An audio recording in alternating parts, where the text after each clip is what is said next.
Hey everyone, welcome back to my YouTube channel Haunting Network. तो आज हम explain करने वाले हैं Lovers and Other Relatives movie को, जो कि 1974 में रिलीज हुई थी और ये एक कॉमेडी फिल्म है और इसे IMDb पर 5.5 आउट ऑफ 10 की रेटिंग भी दी जा चुकी है। तो इस प्लस का ध्यान रखते हुए चलिए इस वीडियो में आगे बढ़ते हैं। मूवी की शुरुआत होती है और हमें क्रिस्टिनो नाम का एक आदमी दिखाया जाता है जो कि अपनी वाइफ के कुत्ते को बिस्किट दिखाकर उसके पास बुला रहा था ताकि उसके पास रखा हुआ वो फूलों का गमला वो उसके ऊपर फेंक कर उस कुत्ते की जान ले सके। मगर वो गमला बंधा हुआ होने की वजह से वो गमला नहीं गिरता और उस कुत्ते की जान बचती है और वो वहाँ से बिस्किट खाकर भाग जाता है और वो काफी ज्यादा गुस्सा था। गस्टिनो अपने घर में आता है उसकी वाइफ के पास। वो उस कुत्ते को इसलिए मारना चाहता था क्योंकि वो कुत्ता हर वक्त गस्टिनो के जूते पर पेशाब कर दिया करता था, जिस वजह से क्रिस्टिनो काफी ज्यादा परेशान हो चुका था। फिर गस्टिनो का बड़ा बेटा रेंजो और उसकी वाइफ लॉरा यहाँ पर आते हैं और फिर सीन शिफ्ट होता है और हमें सैंड्रो दिखाया जाता है जो कि अपने दोस्तों के साथ खड़ा हुआ था। वो सारे लोग एक लड़की का बहुत बुरी तरह से मजाक उड़ा रहे थे क्योंकि उस लड़की के सारे चेहरे पर बाल ही बाल थे जैसे आदमियों के होते हैं। तभी रेंजो की कार से सामान उतारने के लिए सैंड्रो को उसकी मॉम बुलाती है। जैसे ही सामान लेकर अंदर आता है वो लॉरा को देखता है और देखता ही रह जाता है और फिर बताया जाता है कि रेंजो लॉरा को उसी घर में छोड़कर कुछ दिनों के लिए काम पर चला जाता है। वो जब जा रहा था तब लॉरा को हक करता है और उसे छूता है। तब ये देखकर सैंड्रो को काफी ज्यादा जलन होती है और बुरा लगता है क्योंकि सैंड्रो लॉरा को काफी ज्यादा पसंद करने लगा था। जब नेक्स्ट डे सैंड्रो बीच पर लॉरा को ले जाता है तब सारे लोग उससे बातें करना चाहते थे क्योंकि वो थी इतनी खूबसूरत। और जब वो सनस्क्रीन अपनी बॉडी पर लगा रही थी तब सैंड्रो उसे ही देख रहा था, उसे ही घूर रहा था। वो धीरे धीरे उसकी ओर अट्रैक्ट होता जा रहा था। तभी उसके दोस्त भी वहाँ पर आ जाते हैं। लॉरा को वो लोग जैसे ही देखते हैं वो भी उसकी खूबसूरती की तारीफें करने लग जाते हैं, लेकिन सैंड्रो को उनका भी ये कहना बिल्कुल भी पसंद नहीं आ रहा था क्योंकि वो सिर्फ उसकी थी ऐसा उसे लग रहा था। वो उसके दोस्तों को वहाँ से भगा देता है। तब एक लड़की वहाँ पर आती है और सैंड्रो को उसके साथ चलने को कहती है, लेकिन सैंड्रो उसे मना कर देता है क्योंकि वो लॉरा को पसंद करने लगा था। और वो तभी लॉरा के पास जाता है। लॉरा उससे उस लड़की के बारे में पूछती है कि क्या वो तुम्हारी गर्लफ्रेंड थी, लेकिन वो उसे बताता है कि वो सिर्फ मेरी एक दोस्त थी। तभी उसी रात को सैंड्रो और उसके दोस्त एक जगह जाते हैं जहाँ पर एक कैबिन के बाहर खड़े होते हैं। उस कैबिन के अंदर कुछ लोग एक कपल एंजॉय कर रहा था। तभी वो उन्हें सताने के लिए उसके अंदर बिल्लियां छोड़ देते हैं और वहाँ से वो लोग भाग जाते हैं। और जैसे ही घर पर आता है तो गस्टिनो से वो कुछ पैसे मांगता है क्योंकि वो आज पूरा दिन लॉरा के साथ था, क्योंकि गस्टिनो ने ही उसे लॉरा के साथ रहने के लिए कहा था। और लॉरा उनकी ये बातें सुन लेती है और उसे पता चल जाता है कि गस्टिनो के कहने पर ही सैंड्रो उसके साथ रह रहा था और वो उसके ऊपर नजर रख रहा था, जिस वजह से वो नाराज हो जाती है। नेक्स्ट मॉर्निंग लॉरा के साथ सैंड्रो बीच पर होता है। तब उसके दोस्त उसे खेलने के लिए बुलाते हैं मगर वो उन्हें मना कर देता है। लॉरा ये सुनकर उसे कहती है कि तुम्हें अपने दोस्तों के साथ खेलने के लिए जाना चाहिए, तुम्हें हर वक्त मेरे साथ रहना जरूरी नहीं। इसको बात सुनकर सैंड्रो उसके दोस्तों के साथ चला जाता है। फिर रेंजो घर वापस आ जाता है जिसे देख लॉरा काफी ज्यादा खुश थी। रेंजो लॉरा को फिर से टच करता है। ये देखकर सैंड्रो और भी ज्यादा अपसेट हो जाता है। सैंड्रो रात में अपने दोस्तों के साथ वापस घर आ रहा था। तभी वो लॉरा को उसके हस्बैंड के साथ रोमांस करते हुए देख लेता है। वो लॉरा को काफी ज्यादा पसंद करता था, इसीलिए वहाँ से उसके दोस्तों को वो भगा देता है। तभी रात में घर में वो कुछ आवाजें सुनता है। वो लॉरा के कमरे से आ रही थी, उसे बिल्कुल भी अच्छा नहीं लग रहा था। नेक्स्ट मॉर्निंग सुबह होते ही रेंजो अपने काम के लिए फिर से कहीं चला जाता है और फिर से सैंड्रो लॉरा को बीच पर ले जाता है। इस बार वो उसे घूरता ही रहता है और वो उसके काफी ज्यादा करीब आने की कोशिश कर रहा था। वो उसके कामों में उसकी मदद करता है, जिसे देख लॉरा काफी ज्यादा खुश होती है, जिस वजह से वो सैंड्रो के साथ काफी ज्यादा अच्छे से रहने लगती है और धीरे धीरे वो काफी ज्यादा करीब आने लगते हैं। वो अपने आपस में जो भी सीक्रेट्स थे वो कई सारी बातें वो आपस में शेयर करते हैं और यहाँ तक कि लॉरा अपनी पीठ पर उसे सनस्क्रीन भी लगाने देती है। सैंड्रो ये देखकर और ये ऐसा करके काफी ज्यादा खुश था।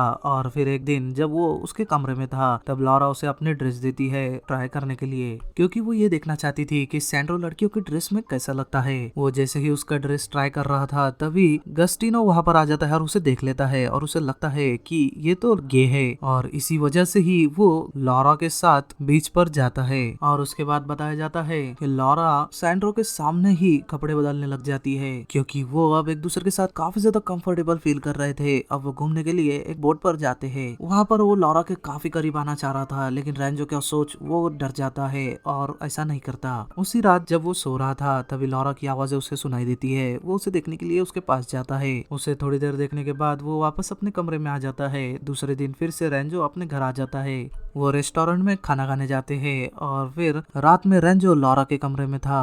तब सैंड्रो उनकी आवाजें काफी ध्यान से सुन रहा था। वो काफी ज्यादा एडल्ट बातें कर रहे थे एक दूसरे के साथ। नेक्स्ट मॉर्निंग रेंजो अब शहर से बाहर चला जाता है काम के सिलसिले में और लॉरा ये नोटिस करती है कि सैंड्रो उससे अब पहली तरह अच्छे से बातें नहीं कर रहा। फिर वो बीच पर नहाने जाते हैं और कपड़े चेंज करने के टाइम लॉरा सैंड्रो को बाहर जाने के लिए कहती है, लेकिन सैंड्रो बाहर जाने से इनकार करता है और दूसरी तरफ मुंह कर खड़े हो जाता है। और उसी वक्त वो लॉरा के काफी करीब आने की कोशिश करता है, लेकिन लॉरा को काफी ज्यादा गुस्सा आ जाता है। लेकिन वो उसे एक थप्पड़ मार देती है और वो उसे बताता है कि तुम्हें ये सब तो पसंद है। और वो उसे बताता है कि तुम्हें तो ये सब पसंद है, मैंने कल रात तुम्हारी सारी बातें सुनी थी। तभी लॉरा उसे बताती है हम दोनों एक प्ले कर रहे हैं, ये उसकी रिहर्सल थी, वो सब बातें असली नहीं थी। लेकिन लॉरा की बातों पर सैंड्रो को बिल्कुल भी यकीन नहीं होता। वो यही तरीका उसकी गर्लफ्रेंड पर भी अपनाता है, लेकिन उसे भी ये बिल्कुल भी पसंद नहीं आता। वो भी उसे जोरदार थप्पड़ जड़ती है और वहां से चली जाती है। तभी रेंजो का कॉल उसे उसी रात आता है। तभी वो सैंड्रो को बताता है कि मैं आज रात घर नहीं आने वाला हूँ। वो सारी बातें लॉरा को बता देता है। लेकिन सैंड्रो उससे काफी ज्यादा नाराज था, इसीलिए वो उसे खुश करने के लिए एक नई ड्रेस पहनी थी। तभी वो उसे एक पार्टी में चलने को कहता है, लेकिन लॉरा उसे मना कर देती है। लेकिन फिर बाद में उसकी बात वो मान जाती है। फिर सीन शिफ्ट होता है और हमें रेंजो बताया जाता है जो कि किसी और औरत के साथ बैठा हुआ था और उसके साथ नाइट स्पेंड करना चाहता था, जिस वजह से वो आज रात घर नहीं गया था। और फिर तभी सैंड्रो को बताया जाता है जो कि एक पार्टी में गया था लॉरा के साथ। वो लॉरा को दूसरे लोगों के साथ डांस करते हुए दिखता है। उससे उसे काफी ज्यादा जलन होती है और वहीं पर दो लड़के आते हैं। उनकी बातें सैंड्रो सुन लेता है और वहीं पर सैंड्रो की गर्लफ्रेंड भी आती है। उससे डांस करने का वो पूछती है, लेकिन सैंड्रो लॉरा को ही देख रहा था, इसीलिए वो उसे मना कर देता है। सभी लोग लॉरा को ही गंदी नजरों से देख रहे थे, इसीलिए वो पार्टी से उसे लेकर निकल जाता है। पार्टी में से इतनी जल्दी निकल जाने पर लॉरा को काफी ज्यादा गुस्सा आता है और बुरा लगता है, लेकिन वो उसे बताता है कि पार्टी में जितने भी लोग थे सभी तुम्हें गंदी नजरों से देख रहे थे और तुम्हारे साथ बुरा करना चाहते थे, इसीलिए मैं तुम्हें वहां से ले आया। और सैंड्रो का ये बात सुनकर लॉरा को काफी ज्यादा अच्छा लगता है, क्योंकि वो उसकी केयर कर रहा था। वो ये बात जान जाती है कि सैंड्रो उसे काफी ज्यादा पसंद करने लगा था, इसीलिए वो उसे किस करती है। लॉरा उसे किस तो कर देती है, लेकिन उसे बुरा लगता है क्योंकि ये करना गलत था। और तभी सैंड्रो रेंजो को बता देता है कॉल करके कि मैंने तुम्हारी बीवी को किस किया है, लेकिन रेंजो उसकी बातों को मजाक में ले लेता है और उसका फोन कॉल कर देता है। और फिर नेक्स्ट मॉर्निंग लॉरा उसे बताती है कि मैंने कल रात शराब पी ली थी, इसलिए जो कुछ भी मैंने तुम्हारे साथ कल किया वो मुझे याद नहीं। जब रेंजो वापस घर आता है तो वो जोर से चीखती है, ताकि वो ये चेक करना चाहती थी कि उसकी आवाज सैंड्रो के कमरे तक जाती है या नहीं। तभी उसे पता चलता है कि उसकी आवाज सैंड्रो के रूम तक नहीं आ रही है। तभी सैंड्रो, लॉरा और रेंजो को बताया जाता है जो कि एक पार्टी में गए हुए थे और लॉरा के साथ सैंड्रो यहाँ पर डांस कर रहा था। सैंड्रो उसे बताता है कि तुम्हारे रूम से मेरे रूम तक आवाज नहीं आती और मैंने खुद से चेक किया है पहले भी, मगर तुम गौर से सुनूंगी तो तुम्हें आवाजें जरूर सुनाई देंगी। और डांस करते हुए उससे बातें करता है और उसी तरह से टच करता है जैसे कि रेंजो उसे टच किया करता था।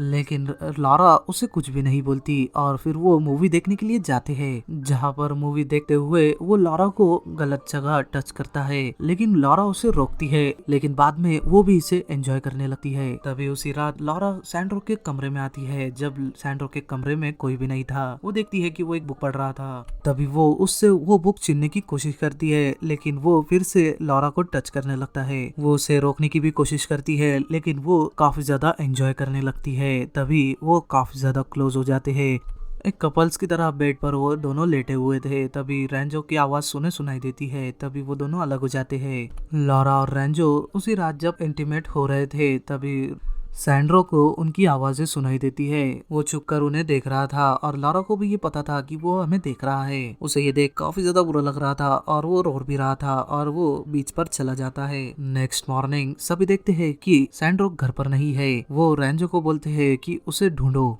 तभी लॉरा से रेंजो बताता है कि वो कई बार ऐसे घर से बाहर जा चुका है और खुद से ही वापस भी आ जाता है, लेकिन लॉरा को उसकी बातों पर बिल्कुल भी यकीन नहीं होता और वो खुद ही उसे ढूंढने के लिए चली जाती है। फिर वो बीच पर पहुंचती है, तभी सैंड्रो के दोस्तों से वो मिलती है। उसका दोस्त उसे बताता है कि सैंड्रो बीच के कैबिन में सो रहा है, तभी वो उसे ढूंढने के लिए उस कैबिन में जाती है। तभी वो सैंड्रो को सॉरी कहती है और वो दोनों काफी ज्यादा करीब आ जाते हैं और वो इंटीमेट होने लगते हैं। तभी उनकी फैमिली वहाँ पर आ जाती है। तभी लॉरा उन्हें बताती है कि मैंने सैंड्रो को समझा दिया है और फिर वो कैबिन के बाहर आते हैं। फैमिली के सारे लोग काफी ज्यादा खुश थे उसे वापस घर में देखकर। सभी खुशी से ड्रिंक करते हैं और वो सैंड्रो और लॉरा एक दूसरे को ही घूरे जा रहे थे क्योंकि वो अब काफी ज्यादा करीब आ चुके थे। इसी के साथ इस मूवी एक्सप्लेनेशन वीडियो का यहीं पर ही एंड होता है। तो अगर आपको ये एक्सप्लेनेशन वीडियो पसंद आया हो तो मेरे चैनल को सब्सक्राइब करें और बेल आइकन भी जरूर दबाइएगा और इस वीडियो को ज्यादा से ज्यादा लाइक करें और अपने दोस्तों के साथ शेयर करिए और मुझे कमेंट सेक्शन में भी जरूर बताइएगा कि आपको और भी ऐसे किस टॉपिक पर वीडियोस चाहिए। मिलते हैं ऐसे ही ऑसम टॉपिक के साथ अगली वीडियो में। Till then bye.